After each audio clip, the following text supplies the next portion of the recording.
Okay mga kapatid, grabe sobrang init ho ng panahon. Sintabi sa kumakain, tayo nakakahubad na ng ating damit. Kasi nga, talagang sobrang init ho. Pagpasensyaan nyo na sa mga kumakain dyan, ha? Hot naman tayo dahil sa ating mata, ay ating shade. Okay, panoorin na ho natin ano po ba ang meron dito. Balitang Pinoy TV, anong meron? Heto. Marcos Jr. Nabulag na talaga itong taong ito. Bakit ka nabulag? Sabi, ito yung sinabi ni BBM, okay? Makinig kayong lahat. Ito yung sinabi ni BBM. So, ipapakita yung video na yan, no? Don't forget guys, i-like, i-share itong video na ito para makatulong na aabot sa ating mamamayang Pilipino. At mag-subscribe na rin ha sa mga bago pa lang dito para updated kayo lagi, okay? Libre lang mag-subscribe, kaya subscribe na kayo. So ito yung balita, panoorin niyo.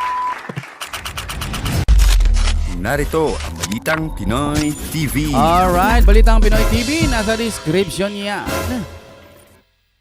Okay, heto. Marcos Jr. o itong si BBM, no? Nabubulag na. Nabulag na itong si BBM. Bakit ba nasa... Ano ba, literal, katotohanan na nabubulag na yung mata o bulag na sa katotohanan dahil sa maraming pera? Dalawa yan. Sabi nating nabubulag na ito si BBM. Kaya pala, sira na ang kanyang trabaho. Ayun. Dito sa vlog na ito, ipapaliwanag ko sa inyo bakit nabulag na itong si BBM. Oh my At G. nasira na ang kanyang mga trabaho bilang presidente ng Pilipinas. Di ba, presidente pala yan? Kasi ang pagkakaalam ko, reporter yan eh. Report ng report yan. Di ba? Papaliwanag ko dito.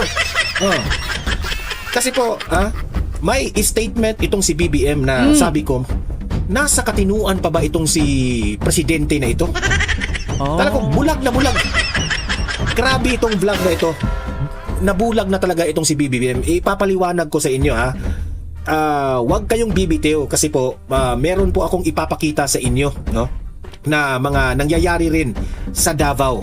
Okay? Meron po mga pangyayari sa Davao at kailangan yung nung panuurin sa dulo kasi hindi ko pwedeng ibuhos kaagad sa intro yung mga magagandang eksena. Okay? So, yan. Tuloy-tuloy yan. Bakit ipapaliwanag natin bakit si Bongbong Marcos ay wala na talaga. Wala na. Nasabi ko sa inyo, ako na mismo ang magsabi sa inyo.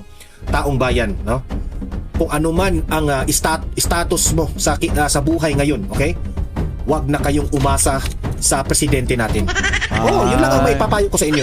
Hindi, alam mo kasi, mga kapatid, kahit nga magreklamo tayo sa kung saan wala na rin minamagic lang nila di ba? Magreklamo ka sa ombudsman, wala rin nuwenta. Kasi parang may kinakampihan Ewan ko lang ngayon kasi gusto ni ombudsman ngayon na halongkatin yung mga salin din ng mga kongreso no? Mga congressman. Pwede rin, pwede. Pero pakiramdam ko wala tayong kakampi ngayon Mga Duterte lang Kasi alam nyo naman Duterte, di ba? Hindi ho kurap yan. Nilalason lang yung isipan ng mga ibang mga kababayan natin na ang Duterte daw kurap. No? Karamihan yan minsan bias media pa Hindi nyo dapat wag kayong anong tawag diyan, wag kayong kampante na matutulungan tayo sa gobyerno dito sa crisis na ating dinaramdam at dinadaanan natin ngayon. Okay? Alam nyo, mabigyan ka lang ng 5,000, akala mo okay na. Salamat kung mabigyan. Pero alam nyo po ba, pang ano lang kasi yan parang baniid lang yan Hindi yan pang matagalan. Imbis na, kumbaga, nakita nila yung pagkakataon na to, na, uy, sige tara magbigay tayo ng ayuda, di ba? Ayuda na lang, ayuda. Para yung mga kababayan natin, sabihin nila, wow, ang galing, may ayuda, di ba? Pero wala, mga kapatid. Ang mangyayari ho sa atin yan, ano ba yung tumutugtog? Ano tayo sinasabota, may nananabotahe yan. Alam nyo kasi yung ayuda na yan, sarap lang sa umpisa, pero pag naubos na, wow, wala na naman. Diba? Kailangan ho natin kahit paano pang matagalan na solusyon. Kahit dahan-dahan, walang problema. Basta kailangan ho nating masolusyonan ito. Alam ko po, hindi natin sinisisi yung Pangulo sa gerang nangyayari. Ang sa atin lang magkaroon talaga ng solidong aksyon ng ating gobyerno. Hindi lang yung parang banaid-banaid, tapal dito, tapal doon. Bawal epal, tas makikita mo sinong umeepal. Galing sa ating mahal na Pangulo. Kala mo pera niya no? Yung mga ganun, di ba? Tuloy tayo Kasi po, ito ganito yan. meron po akong ipapakita sa inyong statement, okay, ni Bongbong Marcos. Bago natin ipapakita, bago ko itatalakay sa inyo, Ayan. paki-like muna at saka paki-share ha, para marami ang makanood, at subscribe na kayo para Malaking bagay po sa amin yan. Sana po mag-like po updated kayo. kayo sa ating mga trending na balita. Okay, heto lang naman, ipapakita ko sa inyo ito, okay? Bang! Marcos. Yan. Ano? Born legacy. Nabulag na talaga itong taong ito. Bakit ka nabulag? Sabi, ito yung sinabi ni BBM, okay? Ano to? Kabobohan naman to. Ano bang legacy mo? Parang narinig ko na din to kay Manang Claire. Ang version ng kanya, kapag daw hinayaan natin na iba pa ang mamuno, baka daw masayang yung effort ng Pangulo. No, kumbaga, pag ibang presidente ang mauupo, baka masayang. Gago no? Actually, nasayang ang termino ng mga Duterte. Termino ng mga Duterte. Kasi akala ng BP Sara ipagpapatuloy ni PBBM yung mga build program. Ang ginawa nito, ghost project na pinirmahan niya. Tapos wala lang.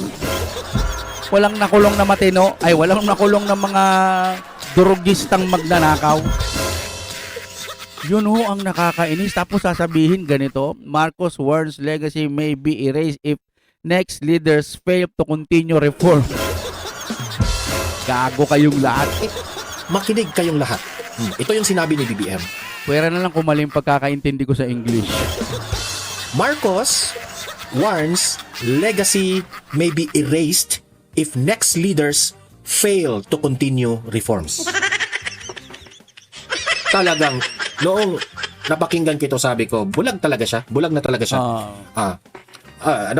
Tatagalugin ko para maintindihan. Si Marcos Jr.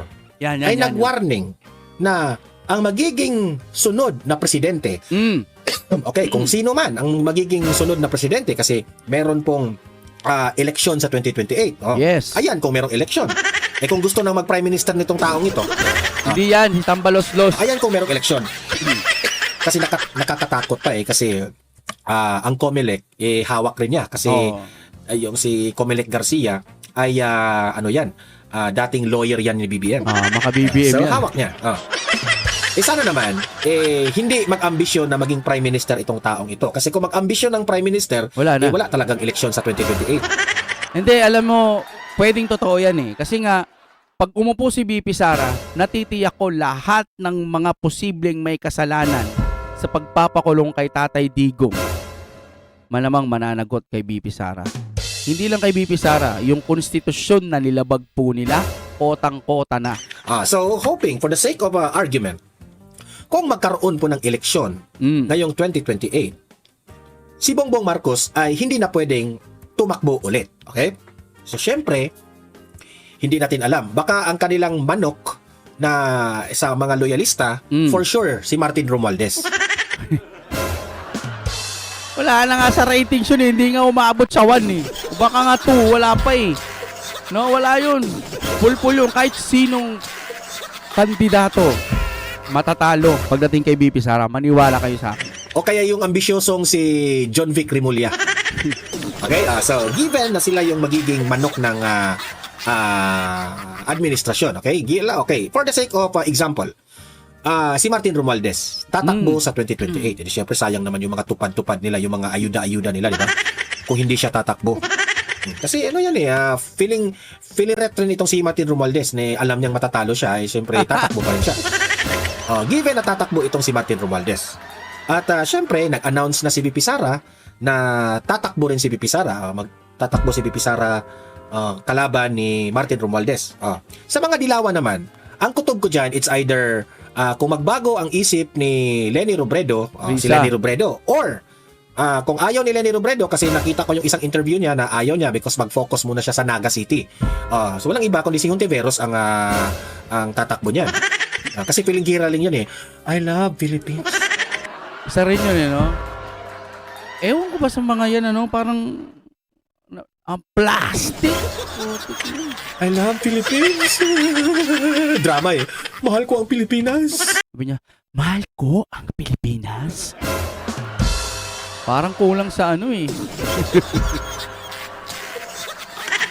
mahal ko ang Pilipinas, Karina. Karina, mahal ko ang Pilipinas. Ganun, yung mga interview, di ba? Okay. May example ako dyan, Plastikan ako doon. mamaya. Kung given, tatakbo, Martin Romualdez, BP Sara, Hontiveros. Yung tatlo na mga kulay na yan. Green, si kulay green, si BP Sara, si kulay pink na si Leni Robredo, at si kulay pula na si Martin Tambaloslos. Okay. So, syempre, ang mananalo yan, alam na natin kung sino mananalo, si BP Sara. Diba? Si BP Sara mananalo. Malaki ho ang lamang, no? Kahit sabihin na natin na dayain nila. Makikita kasi pag sa tao, 'di ba? Pag halimbawa magkaroon ng rally, magkaroon ng prayer meeting, mga ganyan, prayer meeting rally tawag diyan, 'yun. Makikita doon kung gaano kadami. Yung kay Mama Lenlen, meron pa nga parang ini-edit lang, no? Hindi ito Photoshop. Ngayon, ang inaabangan ko, si Kuya Drew, si Kuya Andrew E. Idol ko yan sa pagiging rapper nahubog ako sa pamamagitan ng Andrew E. Alam nyo, pag itong si Andrew E. kumampi pa rin or doon pa rin sa sa taga-kabila, medyo para sa akin mawawalan na ako ng bilib. Pero love ko pa rin siya. Mawawalan lang ako ng bilib sa ganong paniniwala. Pero as rapper, love ko pa rin siya. Dapat sa pagkakataong ito, kampihan niya si BP Sara. Kasi sabi niya, naalaman ko dati, parang sabi niya, pag walang BP Sara, walang Sara Duterte, walang Andrew E. Yan, narinig ko yun. Sana lang po, sana lang, pag dumating yung time ng election, si Andrew E., ang ating Kuya Drew, talagang kay BP Sara. Kasi Dunggalo, Mindanao, Dunggalo, Davao. Kumbaga dyan, ang pagkakaalam ko dyan unang minahal si Kuya Drew.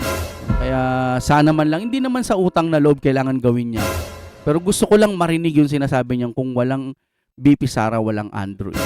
Diba? Okay, hanggang dito na lamang siguro mga kapatid. Maraming salamat sa inyong panonood. Kung trip nyo na may kasamang reaction video, panoorin ho natin ng mga katulad na ganito. Mag-like po kayo, mag-subscribe kayo dyan. And breaking out.